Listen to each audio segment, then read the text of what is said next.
Hey, thank you. Hey, welcome to the Equipping Evangelist and a special training series on starting gospel conversations.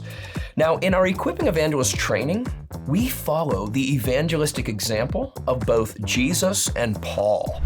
To learn that doctrinally, gospel conversations can start on common ground that we all share as image bearers of God. And practically, we can break ground by asking heart-level questions we all commonly consider.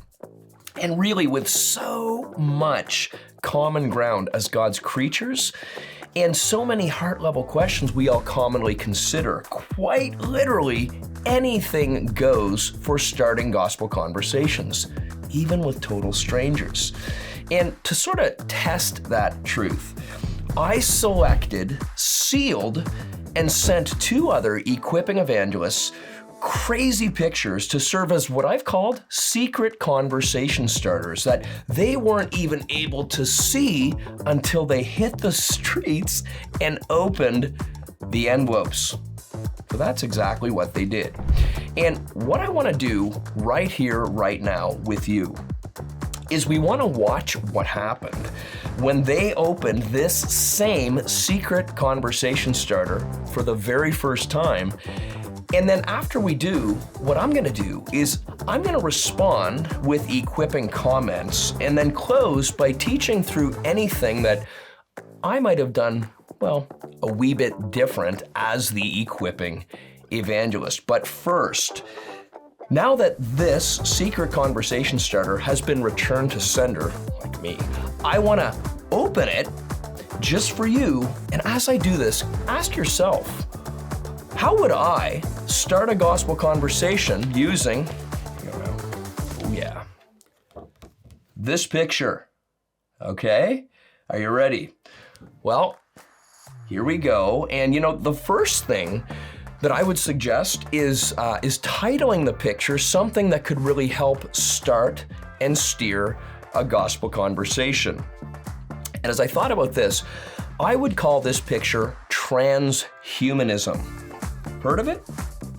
Transhumanism is an international movement which desires to use science and technology to improve human mental and physical capabilities. But its long-term goal is to provide the necessary enhancements in order to totally eliminate diseases, disabilities, aging, and eventually even death itself. That means an individual re-engineered through the process of transhumanism would be regarded as post-human or a cyborg, i.e. a cybernetic organism.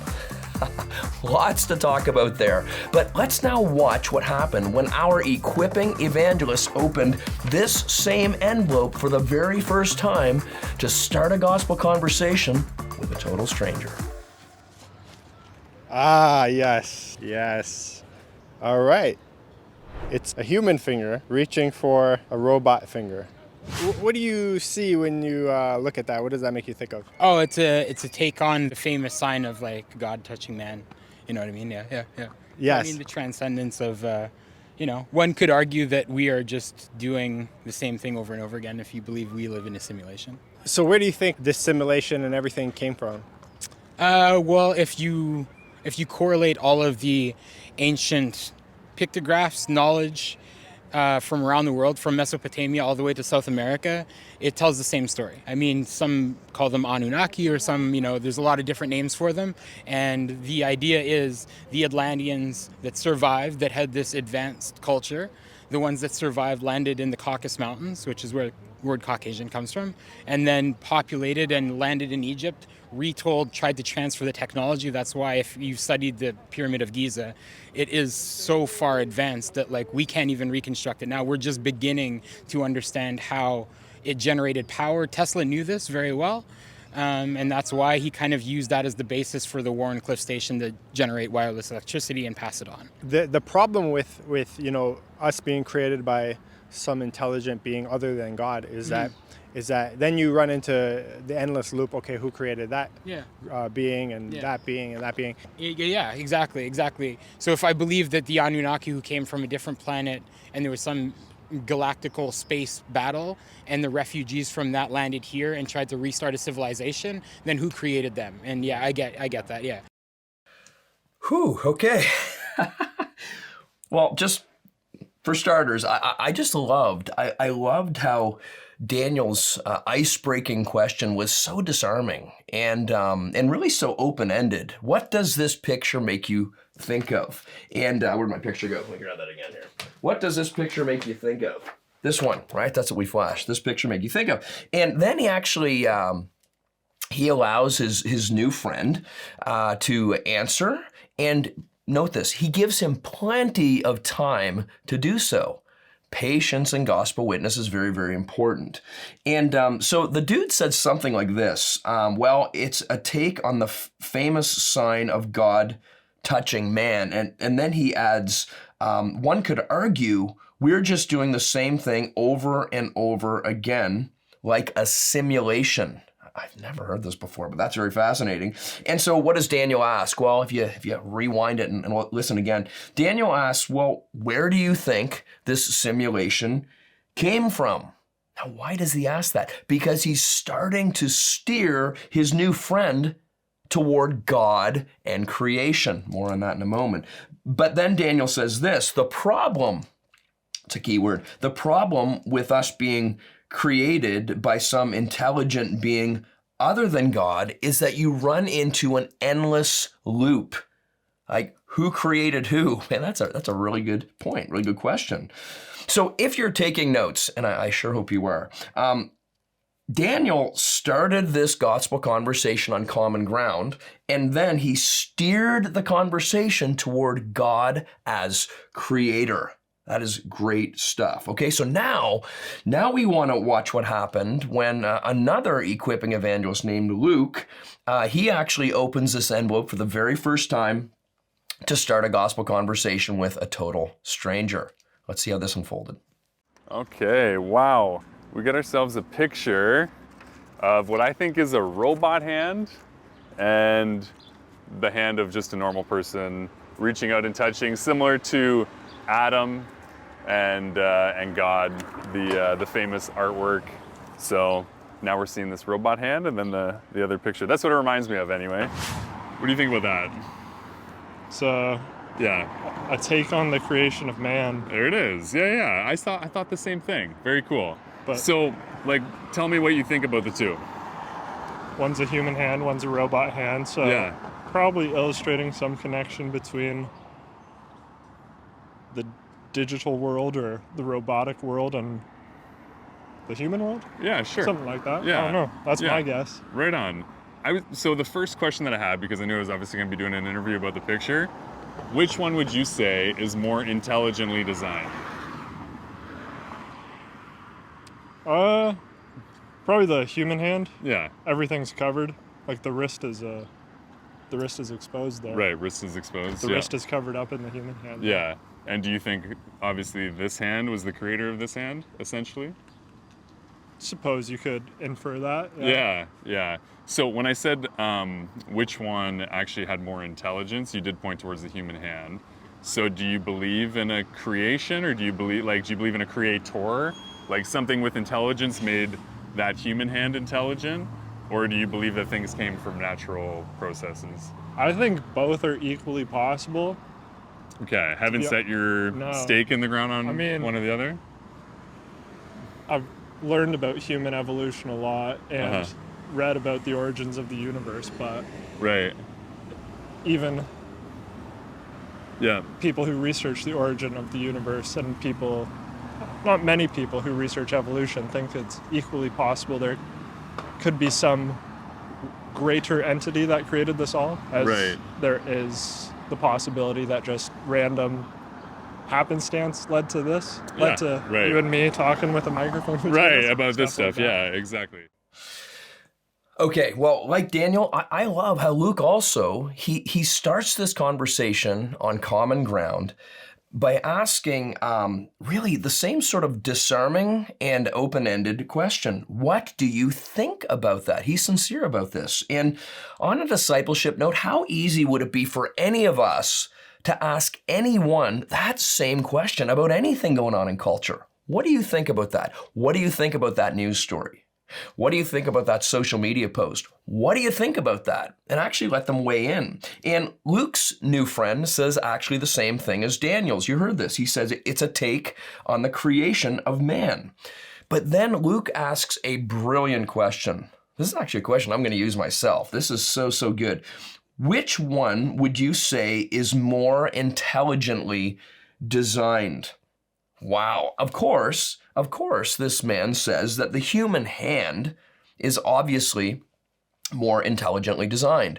And then Luke asks another question to sort of steer the conversation towards spiritual things. Do you believe that an intelligent creator created that human hand? So now he's actually identifying the creator. He's not just talking about some sort of nebulous small g God. He's starting to steer the conversation toward the one true creator God. That's amazing. And again, if you're taking notes, Luke also started this conversation on common ground, and he again steered the conversation toward God as creator. Great stuff.